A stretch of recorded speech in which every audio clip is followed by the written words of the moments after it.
Assalamualaikum warahmatullahi wabarakatuh.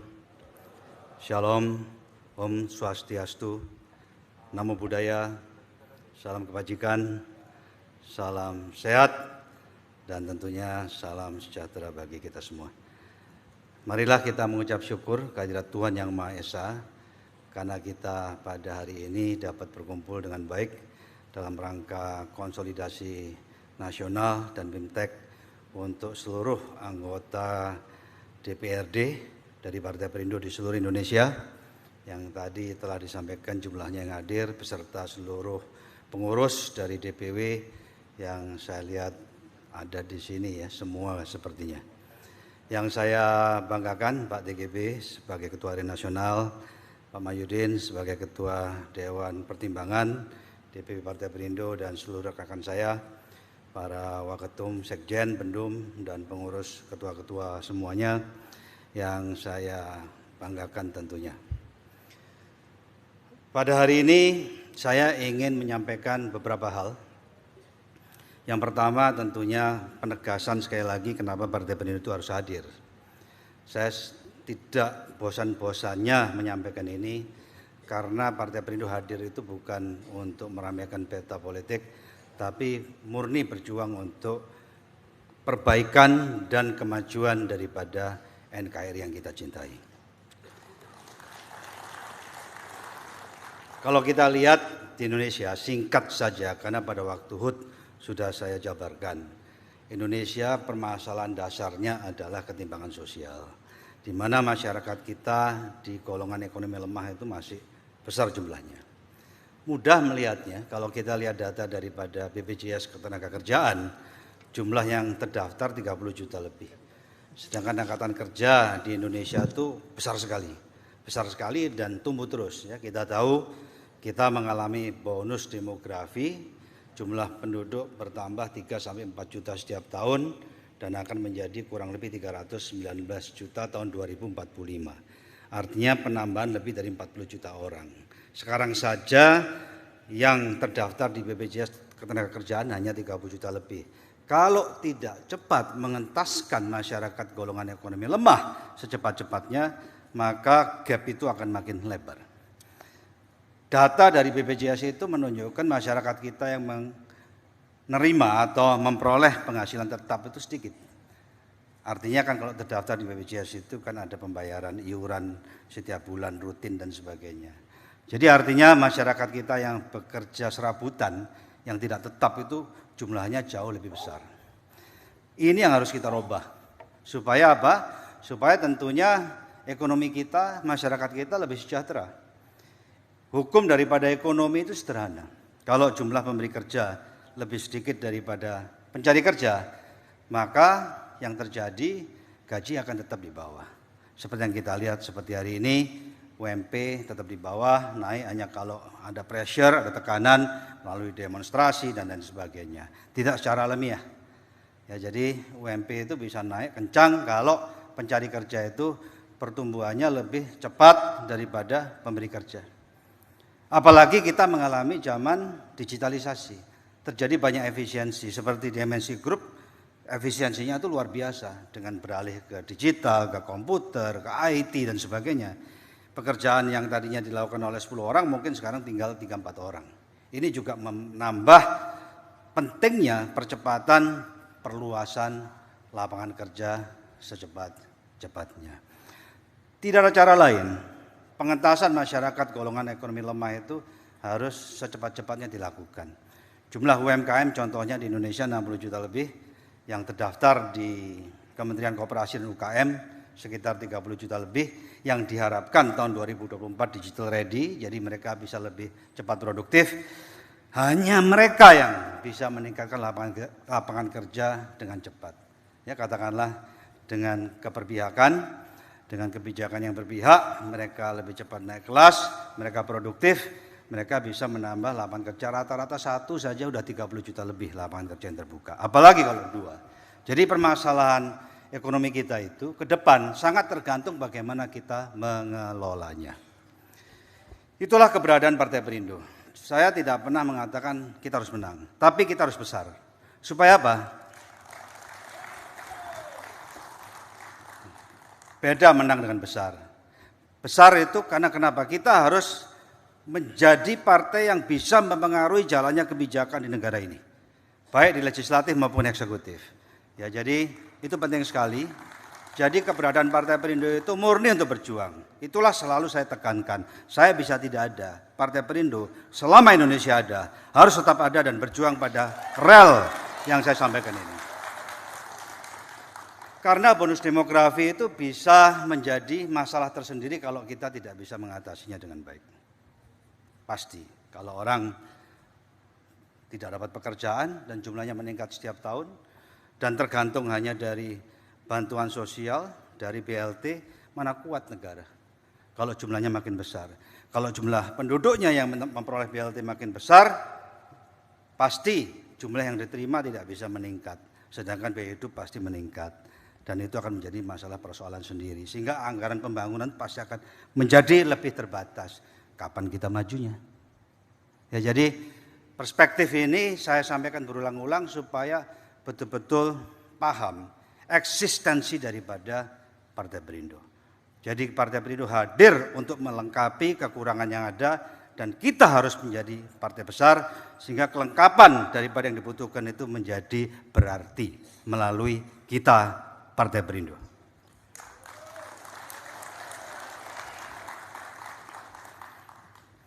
Itu yang pertama. Yang terkait dengan itu juga, itulah kenapa nama kita Perindo, Persatuan Indonesia. Karena itu adalah sasaran kita yang akhir. Dan tagline kita adalah kesejahteraan, untuk Indonesia sejahtera.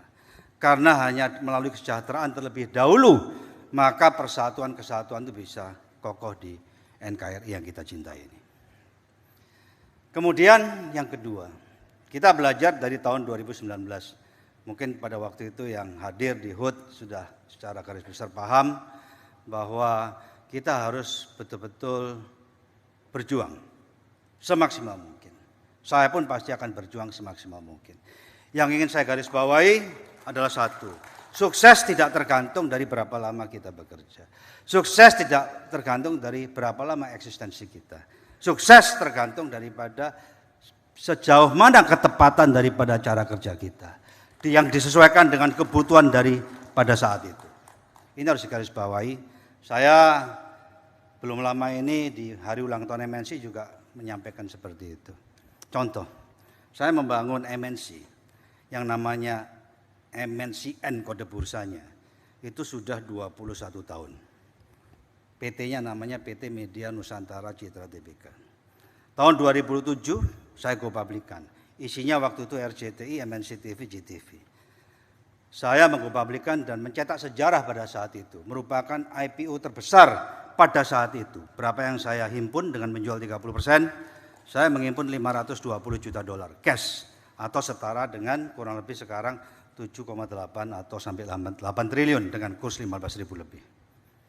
Pemecah rekor hanya dengan roadshow 10 hari. Artinya kalau 30% segitu, nilai perusahaannya itu mencapai 27 triliun, kurang lebih. Sekarang, setelah go public tahun 2007, 15 tahun kemudian, sekarang tahun 2022, nilainya tinggal separuh. Kenapa? Karena zaman berubah. Zaman sudah berubah menjadi digital. Dan itu saya sadari setelah pasca pemilu tahun 2019. Ya, Mbak Angela ini juga bagian daripada perubahan ke arah digital, dulu Direktur Utama RCTI, ikut mendirikan RCTI Plus. Pasca pemilu tahun 2019, kami mencoba untuk bersama-sama dengan teman-teman inti di grup media MNC, membangun digital business terkait dengan media dan entertainment. Ada RCTI Plus dengan semua isinya, ada Vision Plus dengan semua isinya, dengan membangun portal yang tadinya koran kita pindah ke portal menjadi perusahaan TBK tersendiri, termasuk membangun sosial media yang sekarang trafiknya bisa 1,5 miliar view setiap bulan. Tidak untuk membanggakan atau menyombongkan dari apa yang dikerjakan dalam waktu kurang dari 4 tahun, relatif 3,5 tahun, perusahaan yang dibangun relatif singkat sekarang nilainya 50 triliun lebih. jauh lebih besar daripada induknya yang dibangun 21 tahun yang lalu. Saya di sini ingin menggarisbawahi bahwa sukses tidak tergantung dari berapa lama kita bekerja. Sukses tergantung dari sejauh mana ketepatan kita bekerja yang disesuaikan dengan kondisi pada saat itu. Contoh, perusahaan apa terbesar di dunia untuk otomotif sekarang? Tesla, betul. Tesla tahun 2012 masih belum apa-apa. Dalam waktu 10 tahun, Tesla nilainya 3 kali lipatnya Toyota. Dalam waktu singkat, dalam waktu 10 tahun, Tesla nilainya 10 kali lipat lebih besar daripada General Motors dan Ford yang usianya lebih dari 100 tahun. Ini satu hal yang harus memotivasi kita. Artinya apa? Artinya kita nanti kalau kita ingin memperoleh kursi yang besar di DPR RI, di provinsi dan kabupaten kota, cara kita berkampanye dalam memperoleh kursi itu harus betul-betul tepat sasaran.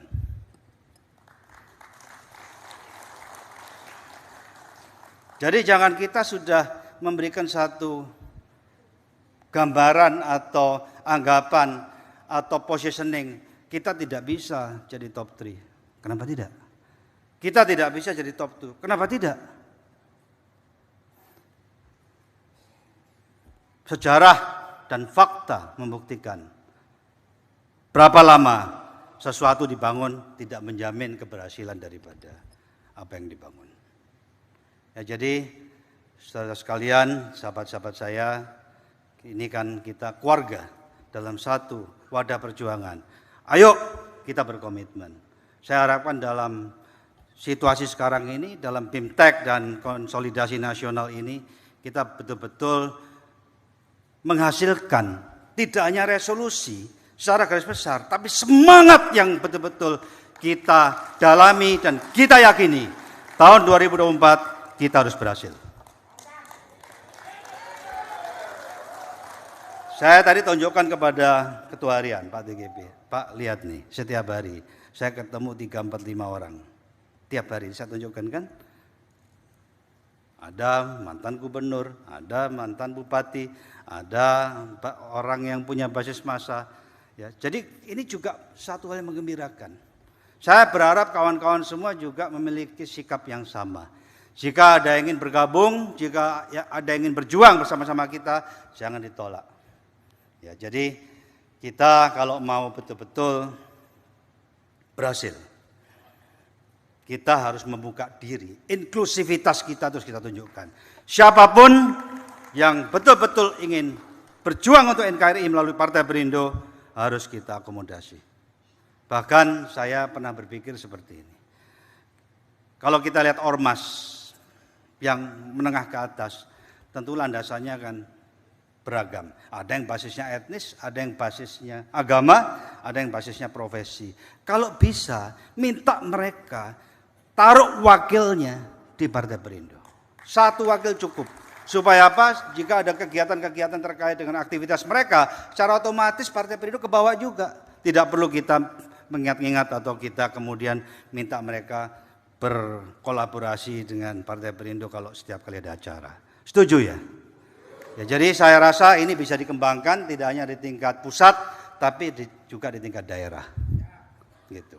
Ya, kita harus mekar, kita harus besar.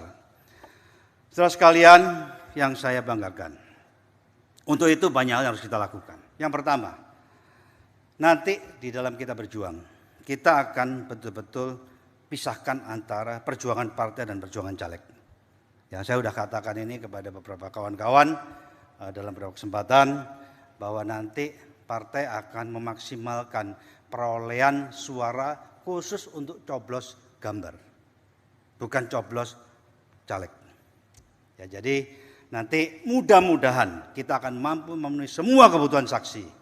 Ya, jadi bukan berarti caleg tidak dituntut untuk merekrut saksi yang punya kapasitas wajib all out. Bisa dengan konteks atau penamaan yang berbeda, korlap atau apa. Tujuannya sama, untuk memperoleh suara sebanyak-banyaknya, tapi untuk caleg.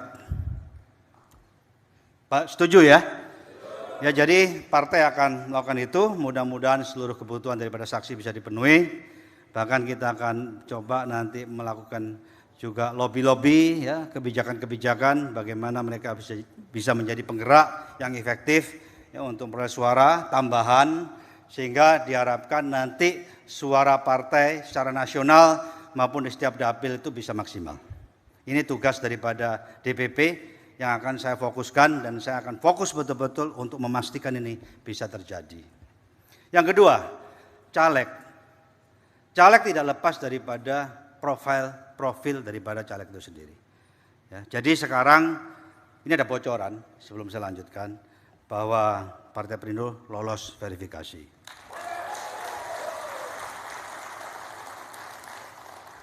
Jadi kita setelah ini harus secepat-cepatnya melakukan rekrutmen caleg tingkat DPR RI, tingkat provinsi, dan tingkat kabupaten kota.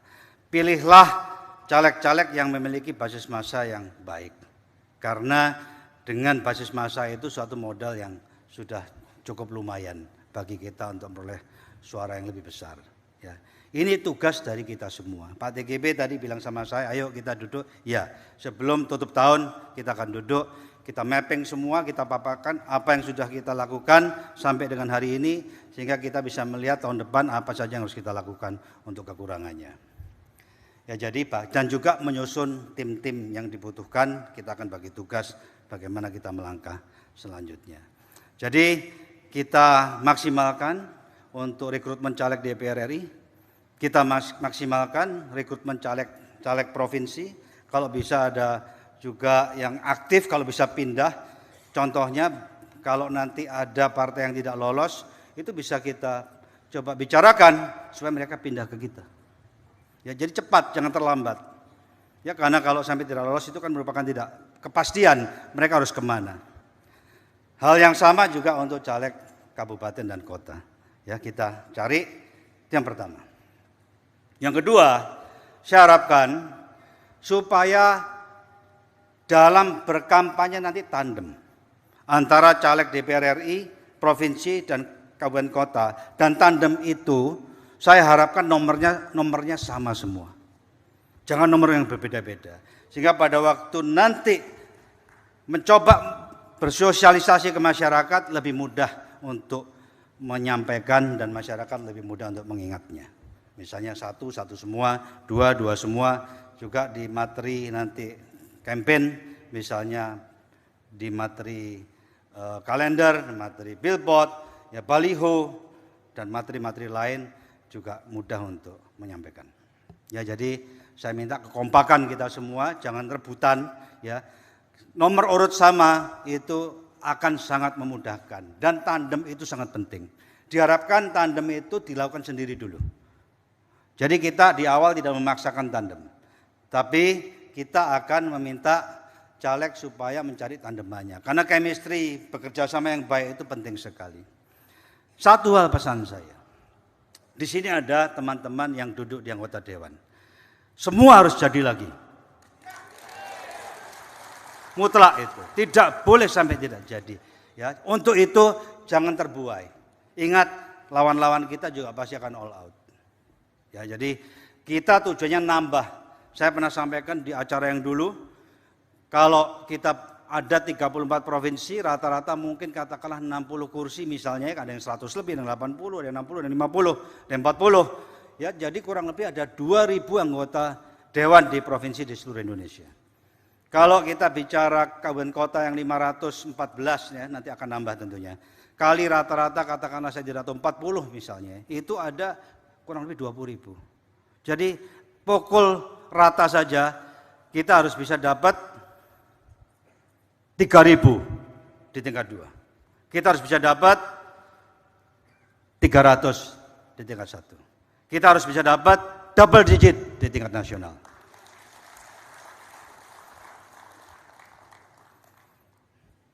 Ini bukan sombong.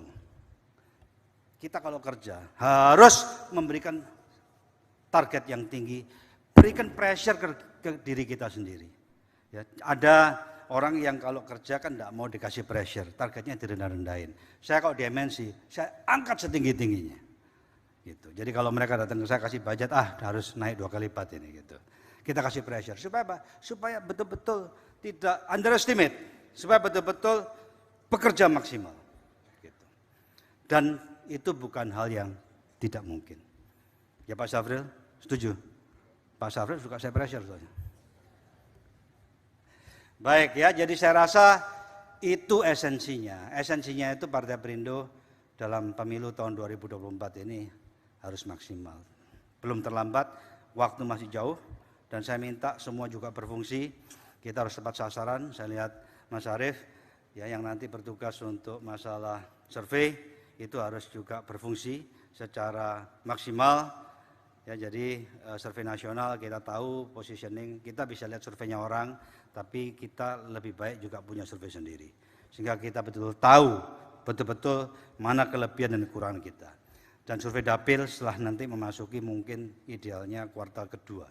Ya setelah mau ke DJS atau April atau Mei, mulailah kita survei dapil. Ya caleg-caleg itu kita survei. Jadi kebutuhan daripada human resources, ya, tenaga yang dibutuhkan juga disesuaikan nanti. Ya, karena kalau sudah masif, setiap dapil harus survei tentu orangnya makin banyak. Kemudian yang harus diperhatikan juga, Mas Tio dari sini, itu saya minta supaya software untuk database saksi, database nanti yang dibutuhkan itu selesai sebelum DJT. DJT diperkirakan bulan Juni tahun 2023. Kalau Mas Tio nggak ada di sini nanti ingatkan, kebutuhan SDM kalau misalnya kurang ya kita akan penuhi. Karena semuanya kalau basisnya pakai digital, pakai pakai server, ya, pakai aplikasi, pasti akan jauh lebih efisien. Kalau manual kan berat sekali dengan melihat Indonesia yang begitu luas. Saya rasa itu pesan saya. Ya, jadi esensinya di situ semangat, semangat, dan semangat. Saya akan tutup. Saya itu paling suka menyemangati dan karena juga saya semangat. Orang hidup harus konsisten dengan tujuannya kalau mau mencapai tujuan. Saya contoh. Saya kerjaannya banyak. Di MNC ini praktis lokomotifnya saya. Teman-teman MNC tahu. Banyak sekali kerjaan saya. Ya. Jadi yang dibutuhkan antara lain, saya harus jaga stamina. Betul tidak? Kalau misalnya saya tidak jaga stamina, saya kerja 4-5 jam sudah capek, maunya banyak, tapi saya tidak bisa melaksanakan. Ya seperti ada pepatah, nafsu besar tenaga kurang.